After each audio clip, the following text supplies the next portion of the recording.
Economía y negocios. Le damos una cordial bienvenida al programa de Economía y Negocios, donde el propósito de este programa es abordar temas relacionados con la economía, la sociedad y su funcionamiento.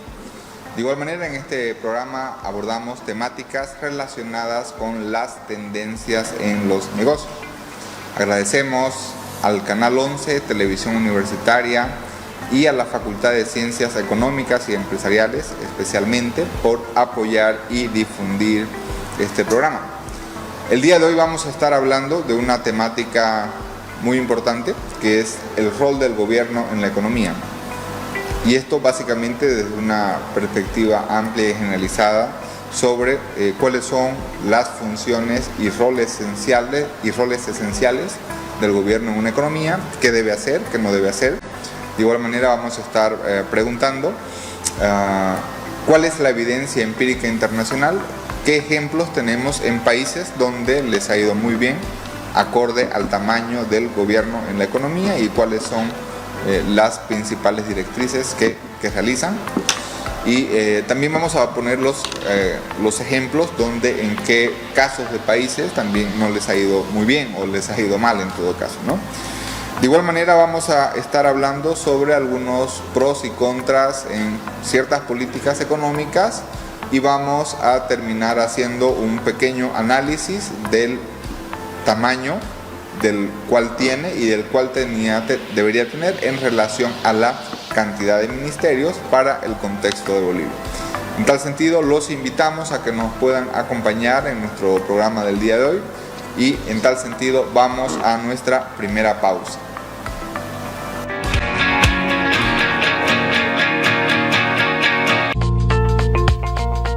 Como habíamos hablado el día de hoy, tenemos una entrevista muy especial.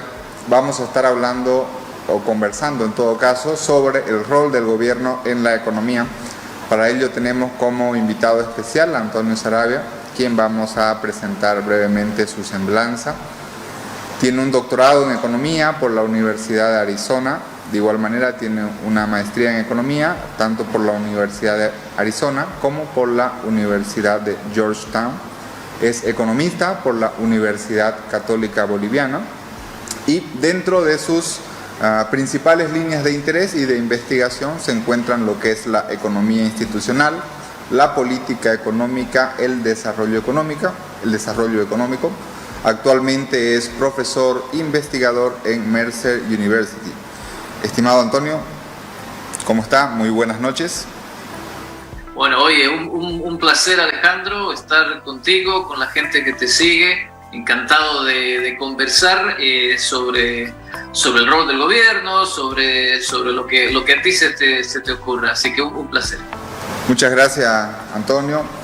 Dentro de lo que es la economía para la sociedad en su conjunto, políticos, no políticos, economistas, no economistas, usualmente uno de los grandes debates que se ha centrado y que siempre escuchamos es cuáles y cómo sobre todo deberían ser las políticas desde la perspectiva económica y desde luego de la perspectiva del gobierno. Por un lado, si mencionamos, tenemos lo que es el libre mercado, donde tenemos una reducida participación del tamaño del gobierno y por otra parte tenemos otro enfoque que es donde se piensa que el gobierno es el principal actor, es el principal protagonista y por lo tanto tiene una participación relevante en la economía. De hecho, también podríamos hablar de lo que es un nivel intermedio. Hay por ahí quienes llaman la economía mixta. Y esta es la temática principal que vamos a estar abordando el día de hoy. Antonio, sí, vamos a hacer una introducción. ¿Cuáles serían los roles esenciales del gobierno en una economía? Bueno, fíjate, yo empezaría el análisis, que es muy importante. Es una pregunta realmente crucial la que estás haciendo. Empezaría el análisis diciendo que el gobierno es ineficiente por definición. Y no quiero enfrentarme, lanzarme contra los políticos también lo saben. Fíjate, el gobierno es ineficiente por definición porque usa plata de terceros para generar cosas o comprar cosas o construir cosas para terceros. Es decir, usa plata que no es de ellos, que ellos no la generaron, son los impuestos, para construir o hacer cosas o escuelas para otros. Entonces el gobierno es un facilitador que está en el medio, ¿no? Y por lo tanto es ineficiente porque no tiene toda la información necesaria para saber cómo usar esa plata. Bien cortito, te hago una analogía. Imagínate que es el Día de los Enamorados, aquí en Estados Unidos es el Día de San Valentín, ¿no es cierto? Entonces tú le quieres comprar un regalo a tu esposa, a tu novia, etcétera, ¿no? Entonces imagínate que dices, bueno, es muy difícil para mí, no tengo tiempo, voy a pedirle a alguien, a una persona, un consultor de San Valentín que compre el regalo para mi esposa, ¿no es cierto? Entonces tú le dices a este consultor, mira, tengo $50, eso es lo que quiero gastar y quiero que tú identifiques el mejor regalo, ¿ah? Entonces imagínate que esa persona, el consultor, sigue a tu mujer por 2 semanas, va dónde va, qué compra, qué le gusta, trata de entender cuáles son sus preferencias, ¿no es cierto? Pero jamás va a poder lograr saber esas preferencias mejor que tu esposa, ¿no es cierto? Va a tratar de aproximarse, pero jamás va a lograr saber exactamente lo que ella necesita, lo que ella quiere, lo que a ella le gusta. Pero bueno, hace su mejor esfuerzo y después dice lo que a esta persona le gusta o lo que quiere después de hacer este estudio por 2 semanas o por 2 meses o por 6 meses o lo que fuera, es, imagínate, un collar, ¿no? Un collar de oro, perfecto, eso es lo que quiere, listo. Entonces ya agarré, ya sé lo que es, voy al mall, al shopping, ¿no es cierto? Este consultor y empieza a preguntar cuánto vale este collar, etcétera. Cuando encuentra uno que vale $50, perfecto, porque eso fue lo que mi cliente me dio. Mi cliente me dio $50, entonces justo cuesta 50, lo compro, ya está, he cumplido mi tarea. Este consultor es el gobierno, porque el gobierno está tratando de comprar cosas para otros sin usar su plata. Si fuera yo el que voy a comprar el collar, no freno en la primera persona que me diga tengo un collar por $50. Yo le digo, bueno, muchas gracias, perfecto, y sigo buscando, ¿no es cierto? ¿Por qué? Porque quiero maximizar el uso de mis $50. Por ahí encuentro uno que sea de $40. Por ahí a la tienda de al lado lo está vendiendo más barato. Así me preocupo por generar eficiencia porque es mi plata. El gobierno, en cambio, no tiene esa preocupación. La literatura de Public Choice nos las ha demostrado, pero extensivamente, ¿no es cierto? Entonces no tiene esa motivación, no tiene esos incentivos para mejorar, para usar nuestra plata de la mejor forma. Y segundo, jamás va a lograr saber lo que los destinatarios de esos fondos quieren. Entonces, por lo tanto, el gobierno es ineficiente por definición. Si partimos ahí, Alejandro, si partimos de esa idea, entonces la conclusión lógica es que hay que reducir la participación del gobierno en la economía porque así reducimos esa ineficiencia. Tenemos que minimizar el rol del gobierno porque así minimizamos esa ineficiencia. Entonces aquí viene la pregunta, bueno, ¿qué hace el gobierno? Yo te diría, mira, el gobierno lo único que tendría que hacer es preservar la paz, es decir, que la gente no se ande matando en las calles, o si te ataca un gobierno extranjero, preservar la paz, proteger la propiedad privada, porque eso es esencial, e impartir justicia, es decir, velar porque se cumplan los contratos. Punto. Incluso ahí vamos a generar ineficiencia, pero si solamente restringimos el rol del gobierno a eso, pues vamos a limitar el daño que el gobierno va a hacer en la economía. Y entonces el resto queda en manos nuestras, en manos del individuo, del privado, del agente económico que se levanta todos los días a buscar su vida, y así vamos a lograr tener un chance o incrementar nuestros chances para el desarrollo, ¿no? Entonces yo partiría de ese esquema, digamos, para analizar tu pregunta. Es más fácil decir qué debe hacer el gobierno. La otra pregunta sería qué no debe hacer el gobierno. Y hablamos de forma general, ¿no? Claro. Entonces, si partimos de este esquema y decimos el gobierno es ineficiente, pues vamos a tratar de reducir lo que hace. Por ejemplo, ¿no? Algunos colegas nuestros, economistas de una perspectiva keynesiana, nos dirían, no, el gobierno tiene un rol contracíclico, ¿no? Entonces, cuando se te viene una recesión, que hay algún problema en la economía, el gobierno tiene que entrar e imprimir dinero o incrementar el gasto fiscal, cosa de que tenemos una política contracíclica, entonces no se siente tanto la crisis económica y ese es un rol del gobierno, ¿no? Entonces, yo diría, desde mi punto de vista, eso es una falacia, esas son pamplinas. ¿Por qué? Porque cuando entramos con esta actividad contracíclica, cuando empezamos a gastar o empezamos a imprimir, nada es gratis en esta vida y eso lo vamos a tener que pagar en el futuro. Si imprimimos de más, ¿cómo lo vamos a pagar? Pues con inflación. Y aquí no les voy a contar el cuento a nadie, entonces estamos llenos de inflación alrededor del mundo, ¿no es cierto? Entonces, ¿por qué? Porque los gobiernos, llegó la pandemia y dijo, entonces ahora hago mi rol contracíclico, entonces imprimo dinero para solventar el problema de la pandemia, para aminorar la crisis y después tengo que pagarlo con la inflación que estoy viviendo ahora, ¿no? Bueno, si no es imprimiendo dinero y es incrementando el gasto fiscal, pues entonces vas a tener déficit, vas a tener deuda y también la vas a tener que pagar en el futuro. Entonces esta cosa keynesiana de que el gobierno tiene un rol de apoyar o apuntalar la economía en momentos de recesión o cíclicos, es muy peligrosa. Entonces, por eso yo diría, primero, el gobierno no tendría que hacer eso, ¿no es cierto? Nuestros amigos keynesianos están equivocados porque eso simplemente mueve la crisis hacia el futuro. Después están nuestros amigos neoclásicos, digamos, que dirán, no, el gobierno tiene que entrar a corregir, por ejemplo, sus externalidades, ¿no? Las externalidades negativas, o el caso de los bienes públicos, etc., porque hay fallas de mercado, ¿no? Les encanta hablar de las fallas de mercado, ¿no? Entonces aquí lo que hay que entender es que los mercados en realidad cumplen su función dentro de los límites que nos pone la naturaleza misma, ¿no es cierto?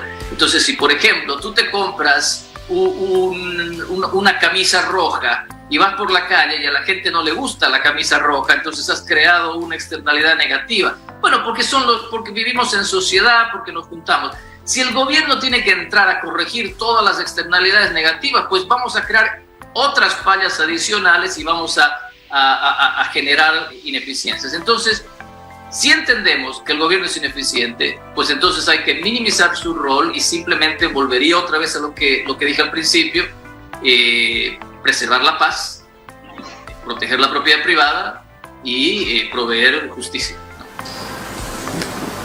Si pudiéramos mencionar alguna evidencia empírica, ¿no? de los principios y argumentaciones que se están señalando, ¿qué ejemplos tenemos a nivel mundial de países, por ejemplo?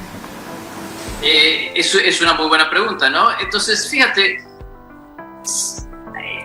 si tú empiezas a medir el rol del gobierno en los países, es decir, ¿en qué país el gobierno realmente ha minimizado su función? ¿En qué país el gobierno no minimiza su función y en cambio hace muchísimo más, ¿no? Entonces se mete a regular esto, se mete a hacer política contracíclica, se mete a corregir externalidades, se mete a redistribuir, como lo hace en Bolivia, ¿no es cierto? El gobierno empieza a redistribuir. Cobro impuestos acá, cobro impuestos allá, pongo cupos de exportación, pongo controles de precios. El gobierno está metido en nuestra vida, pero hasta en la sopa, ¿no es cierto? Entonces, tienes estos países en los que los gobiernos hacen mucho y tienes países en los que los gobiernos hacen poco. Entonces, si empiezas a tratar de medir esto, a lo que vas a llegar, digamos, es estos famosos índices de libertad económica, ¿no es cierto? Entonces, estos famosos índices de libertad económica lo que te hacen es tratar de medir precisamente cuán grande es tu gobierno, ¿no? Entonces, obviamente uno puede observar esto y decir, mira, en Cuba, en Venezuela, en Corea del Norte, tienen gobiernos enormes, los gobiernos hacen todo, se apropian de los medios de producción. ¿Cómo les ha ido a Cuba, Venezuela y Corea del Norte? Pues les ha ido pésimo, pues les ha ido muy mal. Entonces, definitivamente no es a lo que queremos llegar. ¿Qué países tienen muy poquito gobierno o el gobierno no se mete en nada? Pues entonces ahí tienes a Hong Kong, digamos, a Singapur, tienes a Nueva Zelanda, ¿no es cierto? Ya empiezas a bajar en el ranking, puedes llegar a Estados Unidos. En Latinoamérica, Chile era un ejemplo de un país en el que el gobierno no se metía en mucho y entonces tenían más libertad económica. Entonces estos son estos famosos índices de libertad económica. Tú me vas a decir, o la gente que nos está escuchando, bueno, pero estás agarrando países, ¿no?, así muy específicos, y claro, puede irle bien a Hong Kong, puede irle mal a Cuba, pero digamos en general, ¿cómo está la cosa? Bueno, si tú ves el índice y las correlaciones del índice con medidas de desarrollo, vas a ver que los países más libres, digamos, tienen un PIB per cápita que es alrededor de 8 o 9 o 10 veces más grande que el PIB per cápita de países reprimidos, es decir, donde los gobiernos hacen mucho, ¿no es cierto? La población más pobre en los países con mayor libertad económica tiene un ingreso anual casi 10 veces mayor al de la población más pobre en los países con menor libertad económica. La esperanza de vida es 15 años más alta en los países con mayor libertad económica que en los con menor libertad económica. La tasa de mortalidad infantil es 7 veces más baja en los países con mayor libertad económica que en los que no tienen libertad económica. El porcentaje de la población viviendo en extrema pobreza, Alejandro, es 21 veces más bajo en los países con mayor libertad económica que en los países con menor libertad económica. De hecho, yo siempre lanzo el reto: encuentren un solo indicador de desarrollo en el que los países con menor libertad económica le ganan a los países con mayor libertad económica. No hay ninguno, ¿no? Entonces, la evidencia empírica es clarísima. Cuando el gobierno se mete menos en la economía, las cosas van mejor. Si hablamos de algunos pros y contras derivadas de las políticas públicas o decisiones de política económica por parte del gobierno, por ejemplo, algo que se ve bastante frecuente en Bolivia ya desde hace muchos años es la subvención de combustibles. Hablamos del diésel y la gasolina. ¿Cuál es su perspectiva en esta temática? Claro, esto es otra vez el gobierno tratando de hacer mucho, ¿no? El gobierno dice: yo voy a subsidiar el diésel, la gasolina, los hidrocarburos, cosa de que a la gente le resulte barato, y como a la gente le resulta barato, pues va a estar contenta y va a votar por mí, ¿no? Esencialmente esa es la idea del subsidio. Bueno, pero eso es carísimo, nos está costando alrededor de $1.000 millones, ¿no es cierto?, a subsidiar por año los hidrocarburos, ¿no? Entonces lo que eso genera es que tu déficit fiscal se vaya incrementando cada vez más. De hecho, hemos llegado a un punto, como tú sabes muy bien, en que nuestra renta hidrocarburífera, es decir, lo que generamos por vender gas, ya no alcanza para cubrir ese subsidio. La renta neta, digamos, ya no alcanza para cubrir ese subsidio. Entonces, lo que estamos haciendo es pegándonos un tiro en el pie, ¿no? Porque subsidiamos estas cosas, pero a un costo enorme que en algún momento vamos a tener que pagar. Tú sabes que ya tenemos 8, con este sería el 9º año de déficits fiscales consecutivos, y eso se va acumulando y se va acumulando y va generando una deuda. Y como tú lo sabes muy bien también, hemos llegado ya a pasar el 70, casi 80% del PIB entre deuda interna y deuda externa. Entonces, es lo que te decía, cuando nuestros amigos keynesianos dicen el gobierno tiene que ayudar a la economía, tiene que impulsar con subsidios o con inversión pública, etcétera, etcétera, lo único que está haciendo es generándose un hueco que al final vamos a tener que pagar y nos va a resultar muy caro pagar, ¿no? Entonces, lo que tenemos que hacer es eliminar ese subsidio. Entonces, aquí entramos en toda la discusión, bueno, pero eso no es políticamente factible, eliminas el subsidio y te saltan todos, entonces se arma un caos. Probablemente hayan formas creativas de tratar de eliminar el subsidio, y nos podemos pasar otra media hora charlando sobre eso, pero de que se tiene que hacer, se tiene que hacer. De creativa o no creativamente, en algún minuto tenemos que parar con estos subsidios porque simplemente nos estamos mintiendo. Entonces, cuando el gobierno trata de querer hacer mucho, trata de ser muy grande, tenemos este problema, ¿no? En esta lógica del tamaño del gobierno y el rol del gobierno, desde luego, en la economía, para el caso de Bolivia está puntualmente lo que son las empresas públicas. ¿Qué hacer con las empresas públicas? Especialmente sabemos que una mayor parte de las empresas son deficitarias. Exactamente.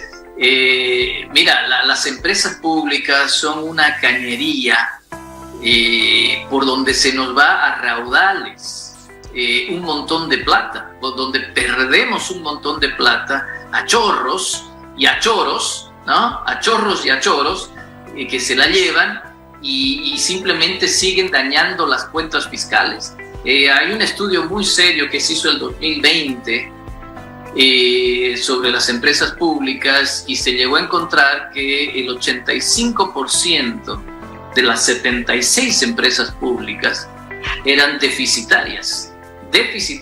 Todas son ineficientes, pero 85% de ellas eran deficitarias. Y si no me creen, vean el tomo 2 del Presupuesto General del Estado 2022.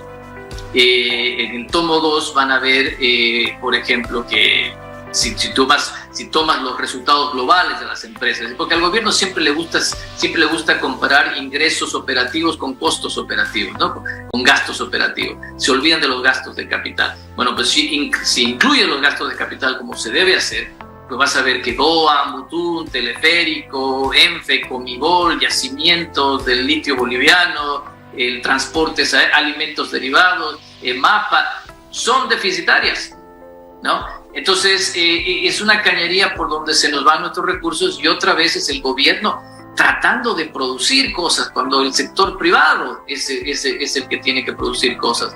Pero no para ahí, Alejandro, o sea, esa es una cañería enorme por donde se nos va la plata. Otra cañería enorme por donde se nos va la plata son los subsidios, de los que ya hemos hablado, los subsidios a los hidrocarburos. Otra cañería por donde se nos va la plata es el tamaño burocrático del Estado, ¿no? Es decir, nuestro Estado tiene más de 500,000 empleados públicos, ¿no? En un artículo yo hace unos meses yo calculaba que el gasto solo en sueldos y salarios son $18 millones al día, el día laboral, ¿no? $18 millones al día nos gastamos en eso. Entonces, esto es un gobierno elefantiásico. Tenemos 17 ministerios, 53 viceministerios, 200 entidades que dependen de esos 53 viceministerios. Entonces, si volvemos a esta estructura que determinamos al principio de nuestra conversación y dijimos, el gobierno es ineficiente por definición, pues imagínense lo ineficiente, la ineficiencia que tenemos nosotros en Bolivia con este Estado elefantiásico, enorme, aplastante, que se mete en todo, que gasta todo. El presupuesto general del Estado, Alejandro, el presupuesto general del Estado 2022 se come el 84% de nuestro PIB. El 84% de nuestro PIB. Entonces, ya casi no hay por dónde el agente privado saque la cabecita para respirar, ¿no es cierto?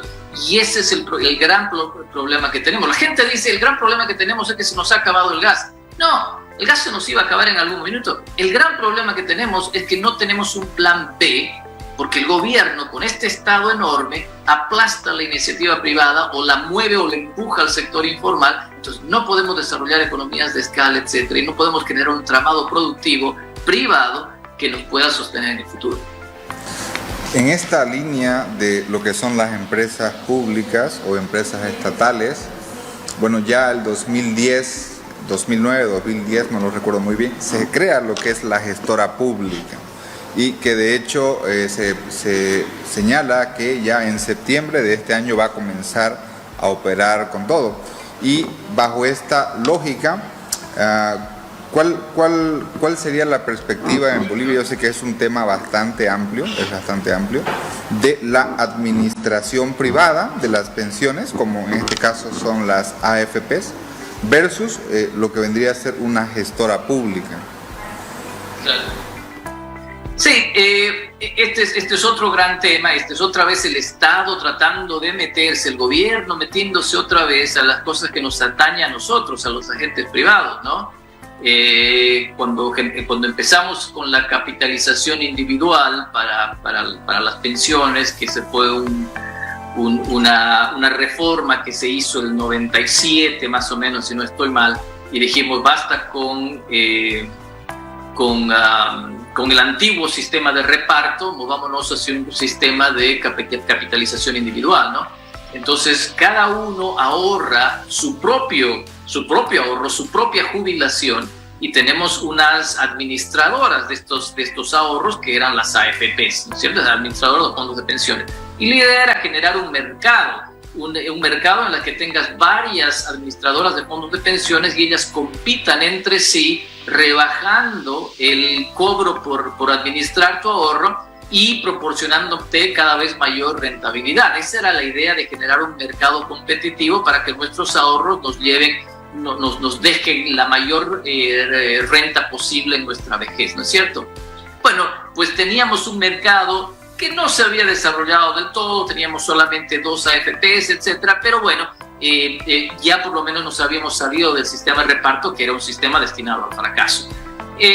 Ahora lo que hace el gobierno es decir, no, ahora yo me encargo, yo creo una entidad, saco las AFPs del medio y yo me encargo de tus ahorros. Y esto es muy peligroso, porque es el Estado que administra ahorros, y tradicionalmente, históricamente, cuando el Estado empieza a agarrar los ahorros de la gente, pues el Estado los empieza a usar para sus propias empresas públicas, para su propio gasto, etcétera. El Estado se empieza a prestar de él mismo, porque ahora el Estado se presta de las AFPs, ¿no? Entonces, cuando no hay AFPs, el Estado se va a prestar de la gestora, y entonces esto empieza a ser una cosa incestuosa, muy peligrosa, pero es otra vez lo que tenemos, ¿no? Es el Estado tratando de agarrarse de estas cosas y con esto tratar de subsidiar o de, digamos, cumplir con esto de la renta dignidad. Pues la renta dignidad, ya no había plata porque dependía del IDH, y como tú sabes, ha caído la renta petrolera, ha caído el IDH,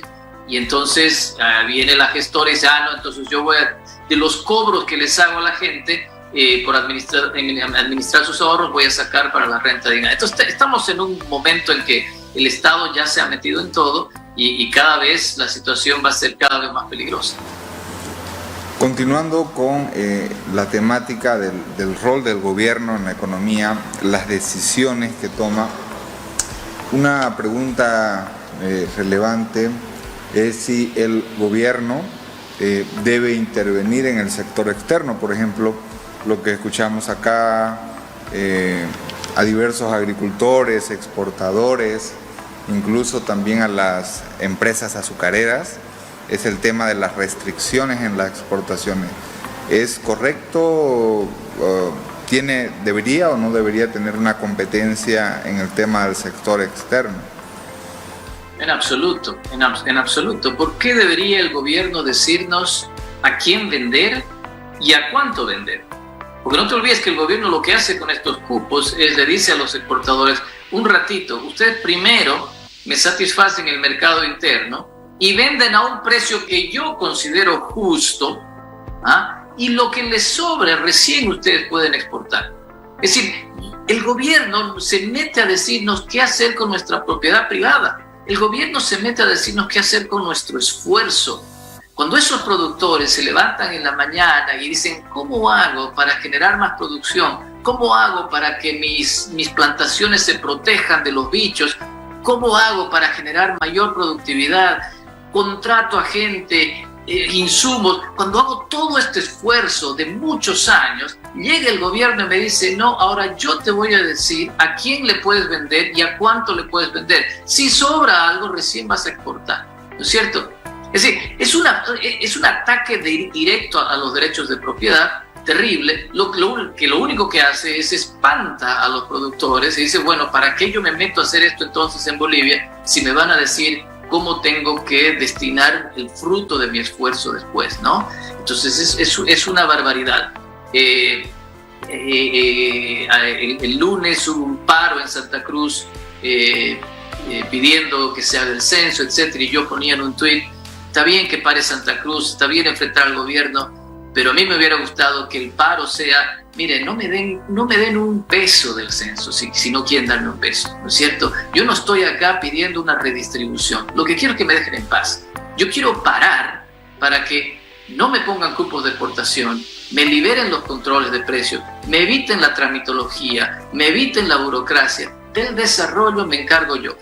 Y eso es lo que queremos al final del día los bolivianos, no pelearnos por unas migajas que cada vez son más migajas, porque ya no hay renta petrolera, ¿no? que pelearse por el censo y estas cosas. Lo que queremos al final del día es libertad económica, es que el gobierno no se mete en nuestra vida. En una entrevista previa que tuvimos, estuvimos conversando, valga la redundancia, sobre el contrabando y se exponía por ahí, digamos, la postura del empresariado. Ya de hecho había un pronunciamiento, por ejemplo, de fortalecer la frontera, de que el gobierno tenga un rol más duro con el tema de las mercancías de contrabando. En realidad, la pregunta, y ahí nuevamente al rol del gobierno, ¿debe tener ese rol o no necesariamente?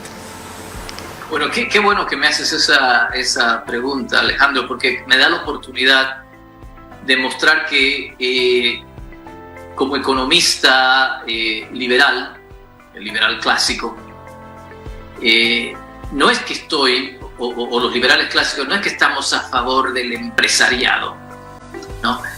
No es que sugerimos políticas o nuestro análisis parte de tratar de beneficiar al gran empresario, y entonces ahí nos dicen, es que ustedes están con los capitales, etcétera, etcétera.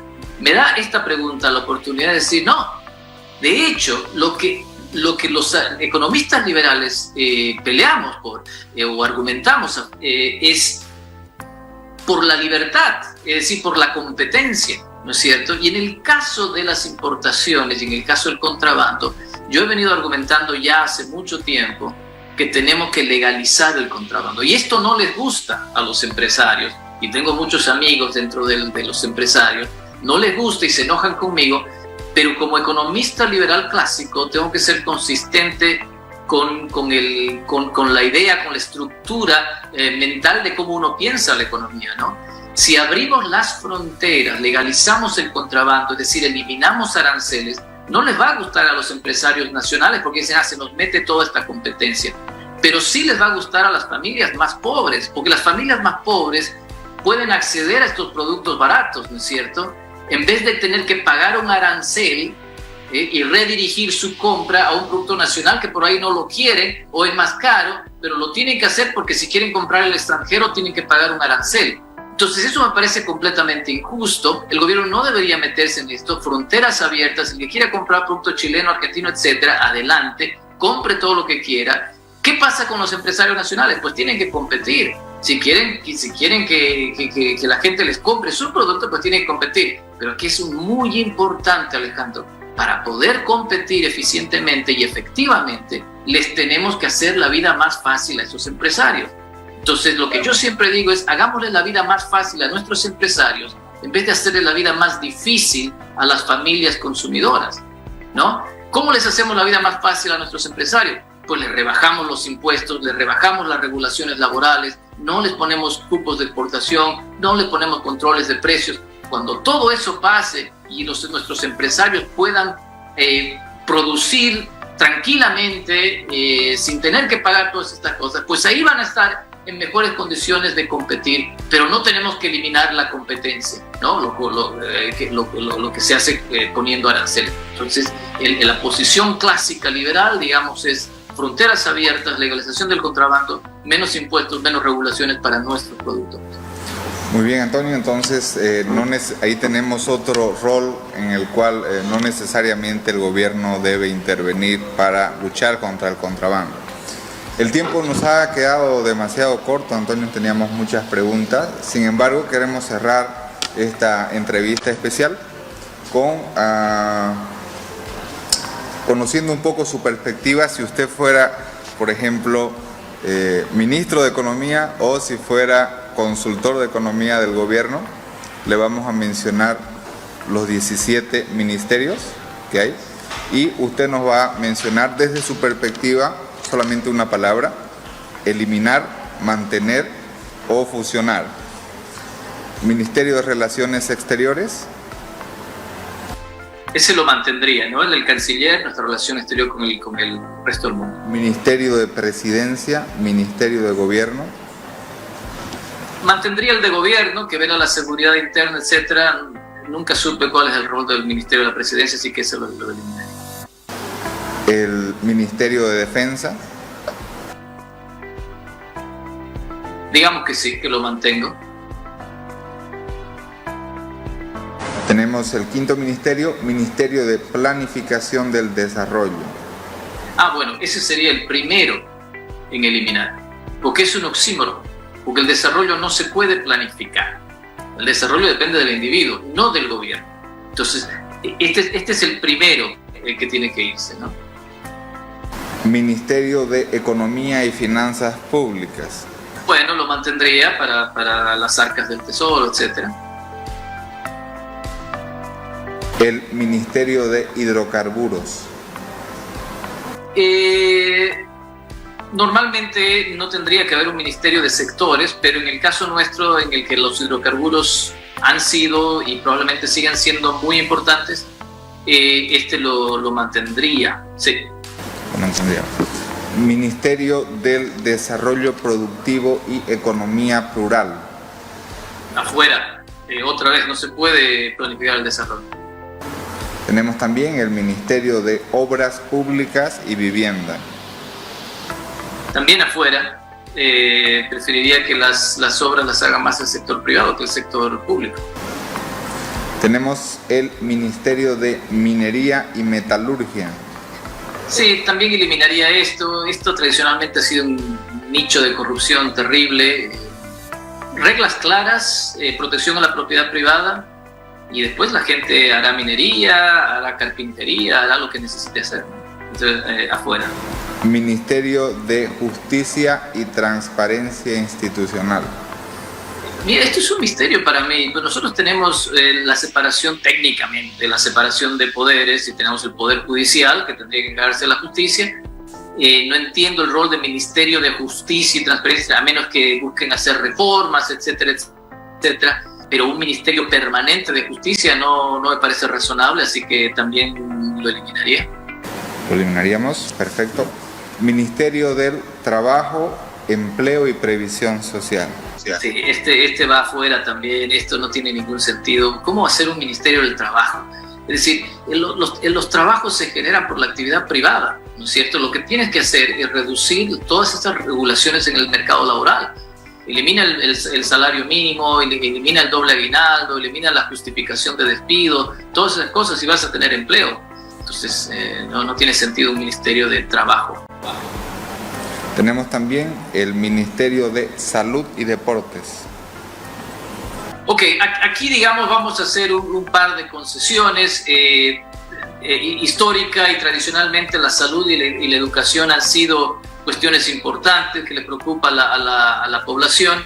Me gustaría tener un Ministerio de Salud, y ya te adelanto, un Ministerio de Educación, que se preocupen de reformar los incentivos dentro de estos sectores, ¿no es cierto? No simplemente de construir hospitales o construir escuelas, sino que hacer una reforma en que la salud y la educación progresivamente sean cada vez más privadas y se subsidie probablemente la demanda con vouchers. Si se generan reformas estructurales que cambien los incentivos dentro de estos sectores, probablemente valga la pena tener un Ministerio de Salud y un Ministerio de Educación. Perfecto. Ministerio de Medio Ambiente y Agua. Afuera. Estos ministerios que agarran cositas así tienden a ser muy ideológicos y no contribuyen. Ministerio de Desarrollo Rural y Tierras. También afuera, otra vez, no se puede planificar el desarrollo. Esto dependerá del uso que los agentes privados le quieran dar a la tierra. Nos confirmó que mantendría el Ministerio de Educación, ¿no? Sí. Sí, Ministerio de Educación, sí, ya nos los adelantó. Y el último ministerio, el número 17, Ministerio de Culturas, Descolonización y Despatriarcalización. Bueno, ¿tú qué crees? ¿Tú qué crees? ¿Lo mantendrías? No, es que no tiene ningún sentido. Esto es un ministerio para poner a gente ahí y con cosas ideologizadas, tratando de separar a la gente, a los bolivianos, entre patriarcalizadores y no patriarcalizadores y colonizadores, eso no tiene ningún sentido, así que va para afuera. ¿Con cuántos nos quedamos entonces? Si Antonio Saravia fuera ministro de Economía o fuera consultor del gobierno, de 17 ministerios los bajaba a 7, eliminaría 10 ministerios. Me parece razonable. Muy bien, entonces Antonio, muy agradecido por su tiempo, realmente una conversación muy interesante y nuevamente lo invitamos y lo comprometemos para que en una próxima oportunidad podamos estar hablando de otro tema importante en la economía. Claro que sí, encantado, ha sido un placer charlar contigo, Alejandro. Muchísimas gracias. Esta fue la principal entrevista que tuvimos el día de hoy conversando con Antonio Saravia sobre el rol del gobierno en la economía. En tal sentido, vamos con nuestra siguiente pausa publicitaria y volvemos más con el programa de... Estuvimos hablando como temática principal sobre cuál es el rol del gobierno en la economía.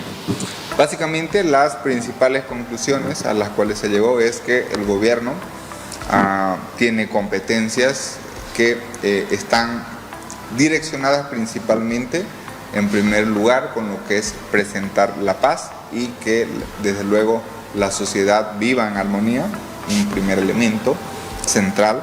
Un segundo elemento importante también está relacionado con la seguridad nacional, ¿no? La protección de nuestro territorio, la protección de nuestras fronteras es un tema importante y de igual manera uno de los roles importantes que tiene el gobierno está relacionado con la importancia de velar por la justicia, ¿no? Básicamente estos son los elementos centrales. Otros roles pueden tener cierta controversia, por ejemplo, incrementar la participación del gobierno en la economía o que el gobierno asuma una postura bastante activa, lo cual puede traer ciertas complicaciones. Hay algunos informes que nos dicen, en la cual la evidencia internacional señala de que a nivel mundial las mejores economías son aquellas que funcionan con el libre mercado. Es cierto, el libre mercado tiene sus errores, tiene sus falencias, pero sin embargo demuestra ser una mejor alternativa. Y por otra parte, otra caracterización importante es que los países que tienen menor participación del gobierno en la economía se caracterizan o se relacionan con países que tienen mayor índice de libertad económica, ¿no? Desde luego, el mayor índice de libertad económica significa que, por lo tanto, estas sociedades tienen mayores niveles de inversión, tienen mayores niveles de desarrollo, desde luego tienen mayores niveles de crecimiento, entonces habría una relación directa. Los mejores ejemplos de países con gobiernos reducidos, mayores niveles de libertad económica, mayores niveles de crecimiento económico en el tiempo, podemos mencionar Hong Kong, Singapur, Nueva Zelanda. En el contexto latinoamericano, el mejor ejemplo era Chile. Bueno, no sabemos si va a continuar siendo el mejor ejemplo, pero esa era la evidencia empírica. De igual manera, una de las preguntas que realizamos a nuestro invitado, ya entrando a lo que es el contexto actual de Bolivia, actualmente existen 17 ministerios. Al 2022 le preguntamos a nuestro invitado desde su perspectiva de esos 17 ministerios, cuántos deberían mantenerse, cuántos deberían fusionarse o inclusive cuántos deberían eliminarse. Analizamos básicamente lo que es ministerio por ministerio y llegamos a la conclusión de que de 17 ministerios actuales, 7 deberían mantenerse y 10 ministerios deberían eliminarse. En tal sentido, estas fueron las principales conclusiones que tuvimos en nuestro programa del día de hoy sobre el rol del gobierno en la economía. y los invitamos a que nos puedan acompañar en nuestra próxima sesión. Recuerden ustedes, por Canal 11 Televisión Universitaria, los días sábados a las 8 de la noche y el reprise del domingo al mismo horario. Muchísimas gracias.